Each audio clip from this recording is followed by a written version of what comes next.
Title থাম্বনেলে আপনারা যেটা দেখলেন সেই বিষয়ই এবারে আপনাদের বিস্তারিত জানাবো। কি হয়েছে ঘটনাটা? বিবাহিত মহিলার সঙ্গে তার বাড়িতে আসা এক ব্যক্তিকে ধরে জোর করে বিয়ে দেওয়ার অভিযোগ উঠল স্থানীয় ক্লাবের লোকজনের বিরুদ্ধে। উপস্থিত থাকলেন মহিলার সঙ্গে ডিভোর্স কেস চলা তার স্বামীও। মূলত মহিলার স্বামী লোকজন নিয়ে এসে ওই মহিলা এবং ওই ব্যক্তির মধ্যে বিবাহ বহির্ভূত সম্পর্ক চলছে বলে অভিযোগ তোলেন। যদিও ঘটনার সময় মহিলার সন্তানরাও ওই ঘরে উপস্থিত ছিল বলে জানা গিয়েছে।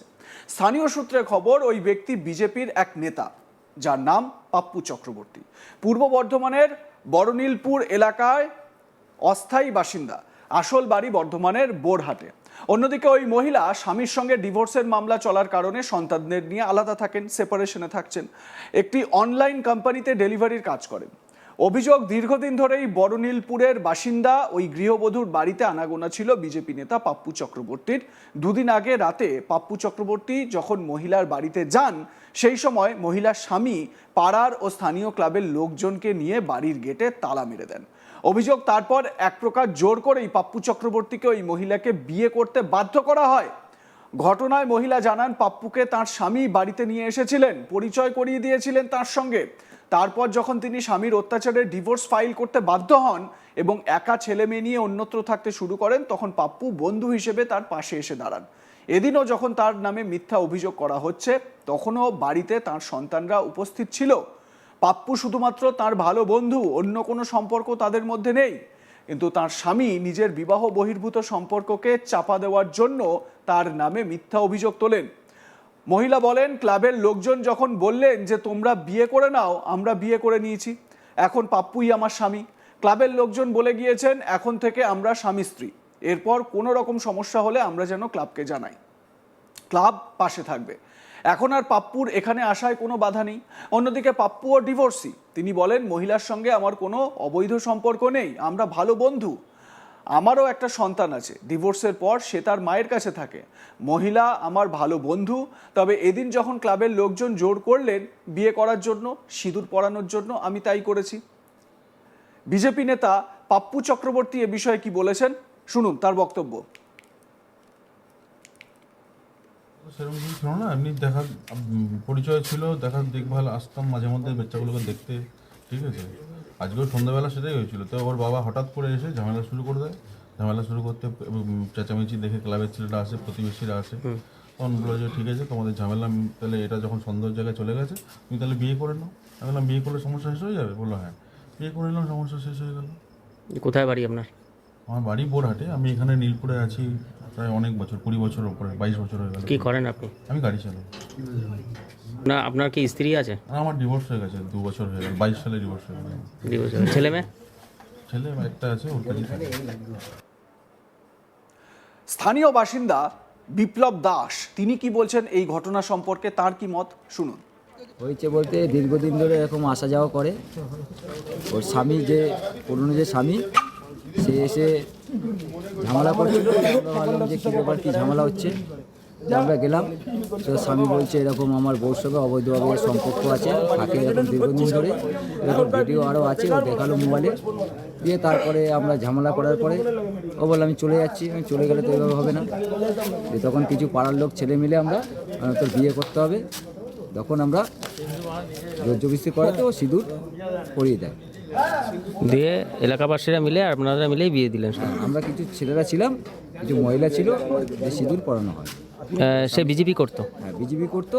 সেগুলো এখন আমরা দেখছি ভিডিওতে, যে শুভেন্দু অধিকারীর সঙ্গে, তারপরে আপনার ওই বিভিন্ন বিজেপি নেতার সাথে, বিভিন্ন নেতার সঙ্গে তার আছে, ছবি আছে, ভিডিও করছে। আজকেও নাকি মিটিং করেছে শুনলাম, কিছুদিন আগে থানা ঘেরাও করেছে বিজেপির লোক। আজকেও নাকি মিটিং করেছে, কি অভিষেক বিয়ে বাড়িতেও মিটিং করেছে আজকে, সেটাও আমরা আজকে শুনলাম হয়েছে। করে ওর স্বামী, যে পুরনো যে স্বামী, সে এসে ঝামেলা করছিল। আমরা ভাবলাম যে কী ব্যাপার, কী ঝামেলা হচ্ছে। তো আমরা গেলাম, তো স্বামী বলছে এরকম আমার বউর সঙ্গে অবৈধভাবে সম্পর্ক আছে, থাকে এরকম দীর্ঘদিন ধরে। এরকম ভিডিও আরও আছে, ও দেখালো মোবাইলে। দিয়ে তারপরে আমরা ঝামেলা করার পরে ও বললো আমি চলে যাচ্ছি। আমি চলে গেলে তো এইভাবে হবে না। তখন কিছু পাড়ার লোক ছেলে মিলে আমরা, তোর বিয়ে করতে হবে। তখন আমরা জোরজবস্তি করাতে ও সিঁদুর পরিয়ে দেয়। দিয়ে এলাকাবাসীরা মিলে আর আপনারা মিলেই বিয়ে দিলেন। আমরা কিছু ছেলেরা ছিলাম, কিছু মহিলা ছিল, যে সিঁদুর পরানো হয়। সে বিজেপি করতো। হ্যাঁ, বিজেপি করতো। সেগুলো এখন আমরা দেখছি ভিডিওতে যে শুভেন্দু অধিকারীর সঙ্গে, তারপরে আপনার ওই বিভিন্ন বিজেপি নেতার সাথে বিভিন্ন নেতার সঙ্গে তার আছে, ছবি আছে। ছবি আছে, ভিডিও করছে। আজকেও নাকি মিটিং করেছে শুনলাম, কিছুদিন আগে থানা ঘেরাও করেছে বিজেপির লোক। আজকেও নাকি মিটিং করেছে, কি অভিষেক বিয়ে বাড়িতেও মিটিং করেছে আজকে, সেটাও আমরা আজকে শুনলাম। এদিকে এই ঘটনাকে কেন্দ্র করে ওই এলাকায় রাজনৈতিক তরজাও তুঙ্গে উঠেছে। তৃণমূল নেতা শ্যামল রায় এ বিষয়ে কি বলছেন শুনে নিন। বিজেপি নেতা বা কর্মীদের কাছে এর থেকে বড় কিছু আশা করা যায় না। লোকের সংসার ভাঙা, অবৈধ সম্পর্কে জড়িয়ে যাওয়া এই বিজেপির নেতাদের পরম এবং প্রথম কাজ। সমাজে যারা বিরোধী পার্টি থেকে যারা শাসকে আসার স্বপ্ন দেখে, তাদের নেতাদের কাছে এই আশা করাটা খুব দুঃখজনক বিষয়। কারণ সমাজ পরিবর্তনের যারা কারিগর হবে তাদের কাছে এটা আশা করা যায় না। আর আপনি যার কথা বলছেন, আমাদের কাছে খবর আছে তার একাধিক বিবাহের যোগ আছে এবং তারা একাধিক বিয়ে করেছে পূর্বে। এটা বিজেপি নেতাদের কাছে এরকম ঘটনা একাধিক ঘটেছে বিজেপি নেতাদের। আর এটা তো বিজেপি কর্মীদের কাছেও দুঃখের বিষয় যে তাদের নেতা বা তাদের কর্মীরা এরকম। এটা বিজেপির ব্যক্তিগত বিষয়। সমাজের জন্য বিজেপি একটি ভয়ঙ্কর একটি রাজনৈতিক দল, তার আজকের ঘটনা প্রমাণিত হচ্ছে। এবং আমাদের এই এলাকার মানুষ, সমাজ সচেতন মানুষ, তারা কোনো রকমভাবে এই জিনিসটা প্রশ্রয় দেবে না। সেই কারণেই আজকে তারা দীর্ঘদিন ধরে তারা খুঁজছিল, তাকে ওয়াচ করছিল। আজকে তারা হাতে নাতে ধরে ফেলেছে এবং এর আগেও ধরার চেষ্টা করেছিল, কিন্তু প্রতিবারই না কোনোবার না কোনোবার কোনো না কোনো ইস্যুতে পালিয়ে যায়। আজকে তারা ধরে ফেলেছে। অন্যদিকে বিজেপি নেতা শান্তরূপ দে তিনিও এর প্রতিক্রিয়া, পাল্টা প্রতিক্রিয়া দিয়েছেন।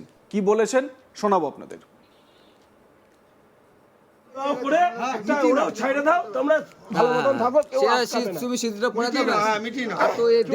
তৃণমূল কংগ্রেস বুঝে গেছে রাজনৈতিকভাবে তাদের দেওয়ালে পিঠ থেকে গেছে। তাই গোটা পশ্চিমবঙ্গের মতো বর্ধমানের মধ্যেও তারা বুঝতে পারছে তাদের রাজনৈতিকভাবে কোনো মুভমেন্ট করার কিছু নেই। রাজনৈতিকভাবে সাধারণ মানুষ তাদের প্রত্যাখ্যান করেছে। তাই তারা এখন প্রত্যেক মানুষের ব্যক্তিগত জীবনে উকি ঝুঁকি মারা শুরু করছে এবং তৃণমূল কংগ্রেসের তথাকথিত পাড়ার নেতাকর্মীরা এখন উপযাচক হয়ে তার প্রত্যেক মানুষের ব্যক্তিগত জীবনে উকি মারা শুরু করেছে। কে কার সাথে থাকবে না থাকবে সেটা সম্পূর্ণ তার ব্যক্তিগত বিষয়। এই ঘটনার সঙ্গে রাজনৈতিক যোগসাজশ করা, সম্পূর্ণভাবে একটি রাজনৈতিক প্রোপাগান্ডাকে তৈরি করা এবং রাজনৈতিকভাবে তৃণমূল কংগ্রেস ঘোলা জলে মাছ ধরতে চাইছে। তারা বুঝতে পারছে যে রাজনৈতিকভাবে তার কিছু করার নেই।